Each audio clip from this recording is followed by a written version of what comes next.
For the sword he hath girded on, and his wild harp slung behind him. Land of song, said the warrior bard, though the world betrays thee, one sword at least thy right shall guard, one faithful harp shall praise thee.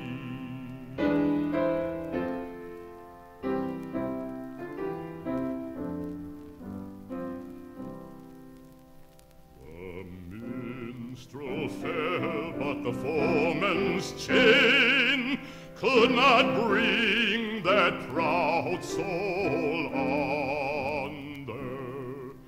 The harp he loved ne'er spoke again, for he tore its chords asunder,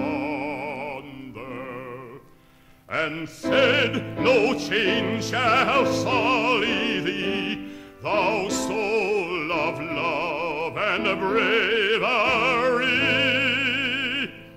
Thy songs were made for the pure and free, they shall never sound